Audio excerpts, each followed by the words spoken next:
괜찮아? 아차, 아차. 미안해. 얼른 바꿔줄게.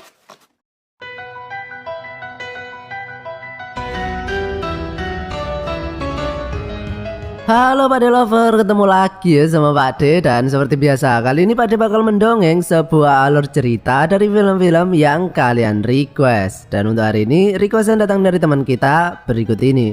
Dia merequest sebuah film yang berjudul Young Mother 2.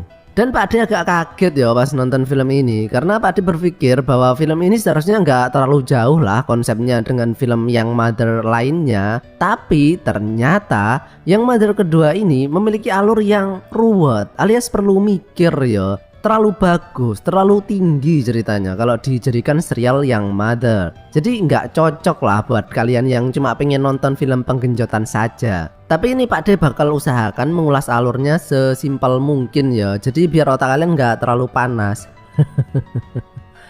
Ya wes lah, langsung saja kita masuk ke video. Silahkan klik dulu tombol subscribe-nya, klik-klik. Kalau sudah, silakan duduk yang manis, jejer yang rapi. Siapkan oskadon, panadol, paracetamol, paramex, bodrex, permen encup-encup. Dan Pakde puter intro nih Pakde.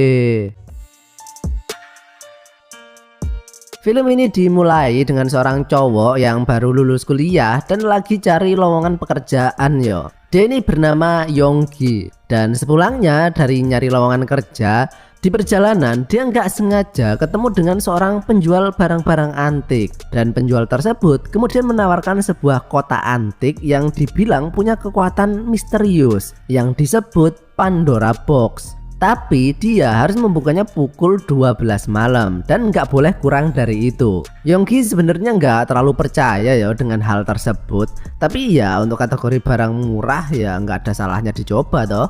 Yonggi kemudian pulang dan tidur sambil nunggu jam 12 malam. Tapi kemudian dia terbangun dan masih jam setengah 12. Dan karena Yonggi ini nggak sabaran yo, dia pun akhirnya langsung membuka kotak tersebut. Dan ternyata isi dari kotak tersebut adalah sampah.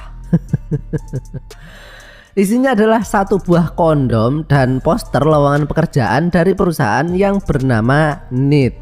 Merasa ditipu sama penjual tadi, Yonggi kemudian ngomel-ngomel sendiri dan langsung tidur. Dan film ini pun dimulai. Andasku mumet.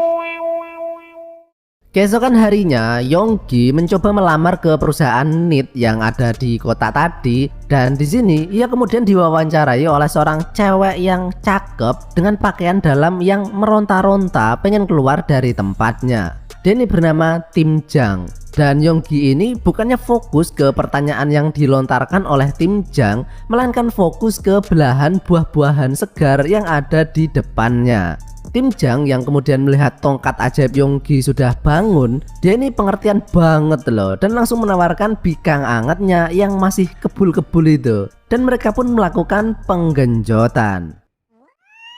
Pakde kemudian mikir yo, ini sebenarnya wawancara macam apa? Yang lamar jelas banyak kalau kayak gini yo. Tapi ternyata barusan itu cuma halusinasi Yonggi. Dan Yonggi juga agak bingung kenapa barusan dia mengalami hal tersebut. Sebuah halusinasi tapi terasa seperti nyata. Dan di sini dia masih belum tahu kalau itu barusan adalah salah satu efek akibat dia melanggar pantangan membuka kotak tadi. Sepulang dari wawancara, kemudian dia ini punya janjian kencan online gitu. Jadi dia masih belum pernah ketemu sama cewek yang dimaksud. Dan inilah cewek tersebut yang bernama Juyeon. Dia kemudian mengajak Yonggi pulang ke rumahnya. BTW Juyeon ini menggunakan aplikasi kencan online karena hari ini adalah hari ulang tahunnya. Dan orang tuanya itu mengatakan agar mengundang pacarnya ke acara tersebut. Jadi Yonggi ini ibaratnya dijadikan pacar sewaan gitu. Juyeon kemudian menyuruh Yonggi mandi agar lebih rapi. Tapi di dalam kamar mandinya itu ternyata di bawah handuknya terdapat kain segitiga bermuda yang ketinggalan. Dan dengan segera Yonggi pun menggunakannya untuk mengamplas batangnya. Namun tiba-tiba Juyeon masuk dan melihat kelakuan bejatnya tersebut. Yonggi kemudian keluar dan meminta maaf atas perbuatannya tersebut. Tapi Juyeon bilang bahwa itu tadi bukanlah segitiga bermuda miliknya, melainkan milik ibunya. Setelah Yonggi ganti pakaian yang lebih bagus, kemudian dia menunggu Juyeon ganti pakaian juga. Tapi terlihat Juyeon ini nggak menutup pintu kamarnya dengan rapat, yang membuat Yonggi ini ngowoh melihat bentuk tubuhnya yang semlohe. Dan setelah itu terlihat Yonggi ini sekarang menjadi benar-benar tertarik ya ke sosok Juyeon. Dia ini adalah tipe cewek kalem yang penuh misteri gitu. Mereka pun melakukan kencan dan Juyeon mengatakan apa yang harus Yonggi lakukan untuk berpura-pura menjadi pacar Juyeon agar orang tuanya itu percaya. Tiba-tiba Juyeon ditelepon oleh seseorang dan mengatakan dia harus segera pergi karena ada urusan penting. Dan Juyeon menyuruh Yonggi untuk pulang dulu ke rumah Juyeon. Ketika hampir tiba di rumah Juyeon, kemudian Yonggi melihat ada sesosok cewek yang pakai pakaian ngapret yang sedang jentat-jentit.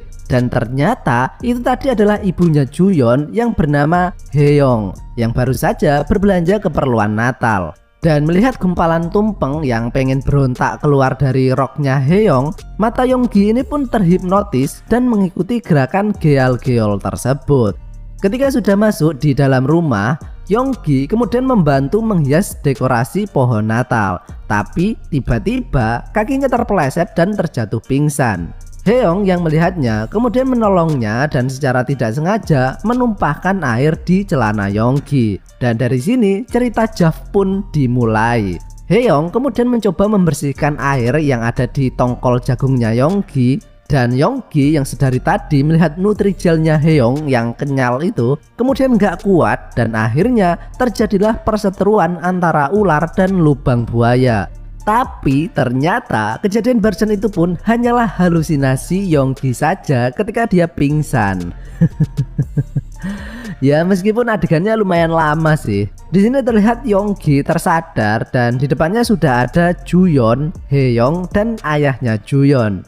Malamnya mereka kemudian merayakan hari ulang tahun Juyeon. Dan ketika Juyeon dan ayahnya pergi ke belakang, terlihat Yonggi yang justru PDKT sama Haeyoung. Nah inilah yang disebut sambil menyelam minum susu. Acara ulang tahun tersebut pun selesai dan orang tua Juyeon juga sudah pulang. Sementara itu Juyeon mengantar kepergian Yonggi dan berterima kasih atas bantuannya sudah berpura-pura menjadi pacarnya. Ya meskipun cuma sehari sih. Namun Yonggi berharap agar besok mereka bisa bertemu lagi. Yonggi pun pulang sambil menelpon temennya dan bercerita bahwa hari ini dia ini bahagia banget karena bertemu dengan seorang cewek yang menurutnya sangat menarik. Dia pun langsung pulang dan langsung bergegas untuk tidur. Dan disinilah Pak D kaget dengan cerita film ini. Waktu menunjukkan setengah 12 malam seperti pas dia membuka Pandora Box kemarin. Dan tiba-tiba dia ini diteleport ke waktu pagi hari persis seperti hari kemarin. Yaitu di depan pintu perusahaan NIT tadi ketika dia hendak melamar pekerjaan. Yonggi pun tentu saja bingung ya kenapa dia tiba-tiba ada di sini. Dia pun berusaha pergi dari tempat tersebut, tapi dia akan tetap diteleport terus-menerus ke tempat yang sama pada jam yang sama. Akhirnya Yonggi terpaksa masuk ke ruangan tersebut. Dan uniknya Tim Jang kini kembali mewawancarai Yonggi seolah-olah dia ini tidak pernah bertemu dengan Yonggi kemarin. Namun karena otak Yonggi ini cuma berisi penggenjotan ya, dia merasa bodoh amat dengan keadaan aneh yang dialaminya saat ini. Mungkin ini cuma mimpi saja toh. Yonggi pun kini berniat untuk melakukan penggenjotan secara paksa dengan Tim Jang. Tapi dia selalu gagal dan pada saat itu juga dia akan dikirim kembali alias di reset ke waktu dan tempat yang sama seperti di awal tadi. Dan gak cuma itu, Yonggi juga harus kembali lagi bertemu dengan Juyeon dari awal, bertemu dengan Haeyoung, merayakan ulang tahun, kemudian pulang, dan besoknya dia pun kembali lagi dari titik awal. Yonggi pun bingung apa maksud semua ini. Dan ini sebenarnya adalah kutukan dari Pandora Box yang telah dilanggar pantangannya itu, yaitu Yonggi ini terjebak dalam time loop atau muter-muter aja di tempat dan waktu tersebut.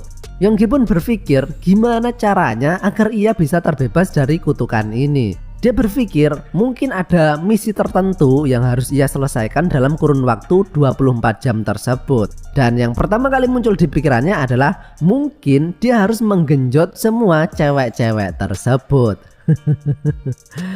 Berbekal dari pengalaman sebelumnya, Yonggi ini sekarang hafal semua gerakan dan tingkah laku yang akan dilakukan oleh masing-masing karakter. Sehingga Yonggi pun melakukan semua rencana mesumnya tersebut ke semua cewek yang ada di film ini. Tapi ketika ia pulang, keesokan harinya Yonggi sekali lagi masih tetap di tempat dan jam yang sama. Jadi gampangnya kalau seumpama ini adalah game ya, perusahaan NIT ini adalah awal atau start point, dan setelah pulang dari rumah Juyeon itu adalah akhir atau end point. Dan untuk terbebas dari time loop ini, Yonggi harus menyelesaikan misi yang dia ini nggak tahu apa misinya. Keesokan harinya, entah udah berapa kali ya dia ini mengulanginya, pas Juyeon mendapat telepon dari seseorang, kemudian Yonggi meminta tolong kepada temennya untuk mengikuti kemana sebenarnya Juyeon pergi. Dan ternyata Juyeon itu pergi menemui seorang pria dan mereka melakukan transaksi jual beli seperti obat-obatan atau racun gitu. Temennya ini kemudian mencoba menelpon Yonggi, tapi karena dia ini sibuk PDKT sama Haeyoung, dia nggak tahu kalau ada telepon tersebut. Dan ketika pulang, barulah dia mengetahui informasi tersebut dari temennya. Tapi Yonggi nggak tahu ya apakah informasi tersebut adalah informasi berguna untuknya atau tidak. Yonggi pun sebelum tidur kemudian mencoba mengingat-ingat sesuatu. Dan dia sadar bahwa ternyata selama ini Juyeon itu adalah karakter yang terlihat memendam rasa penuh kesedihan yo. Dia pun tertidur dan sekali lagi berada di start point. Namun kali ini dia mencoba melakukan semua hal dari awal sampai akhir secara positif dan bukannya berdasarkan asas penggenjotan ataupun berdasarkan norma-norma bercocok tanam. Yonggi kemudian mencoba menyelinap masuk ke kamar Juyeon dan di sana dia menemukan fakta bahwa Juyeon ini adalah anak angkat. Ayahnya meninggal, ibunya menikah lagi, jadi dia punya ayah tiri dan kemudian ibunya meninggal. Jadi bisa dibilang Juyeon ini depresi berat. Kenapa? Silahkan dilanjutkan menonton biar kalian tahu ceritanya. Sepulang dari rumah Juyeon, kemudian Yonggi melakukan hal yang belum pernah ia lakukan sebelumnya, yaitu dia kembali lagi ke rumah Juyeon. Terlihat tidak ada siapapun di rumah tersebut dan Yonggi masuk ke kamar Juyeon dan di sana ia mendapati obat yang dibeli Juyeon dari transaksi COD-an tadi. Tiba-tiba terdengar suara dari bawah. Yonggi kemudian bersembunyi di dalam lemari baju dan terlihat Juyeon yang sedang bersama dengan seorang pria dewasa yang berlaku kasar kepadanya. Dan dia ini adalah ayah tirinya yang berotak mesum. Jadi selama ini ayah tirinya ini memaksa Juyeon untuk memuaskan nafsu makannya. Dan Juyeon nggak bisa mengatakan hal tersebut kepada siapapun sehingga dia ini depresi banget. Dan ketika Juyeon hendak diperkusi oleh ayah tirinya, dia mendengar ada suara dari dalam lemari. Ayah tirinya kemudian membukanya dan terlihat Yonggi yang ketakutan. Yonggi pun langsung dihajar oleh ayah tirinya dan kemudian hendak ditikam menggunakan pisau. Tapi tiba-tiba dari belakang Juyeon memukul kepala ayah tirinya tersebut. Setelah tersadar, terlihat Juyeon yang sudah bersiap-siap menusuk ayah tirinya. Namun Yonggi kemudian melarangnya dan mengajaknya untuk pergi dari tempat tersebut. Juyeon yang kemudian teringat dengan kedua orang tuanya akhirnya mau mengikuti ajakan Yonggi. Jadi bisa dibilang selama ini Yonggi itu gagal karena pada end point, yaitu pas Yonggi pulang ke rumah, sebenarnya Juyeon itu tadi didatangi oleh ayah tirinya, dia diperkusi dan kemudian dia bunuh diri. Jadi misi dari Yonggi sebenarnya adalah menyelamatkan Juyeon. Juyeon pun dibawa ke tempat Yonggi dan akhirnya untuk pertama kalinya Yonggi pun berhasil menikmati bikang anget. Karena selama ini adegan penggenjotan sebelumnya itu ceritanya itu cuma hayalan saja toh.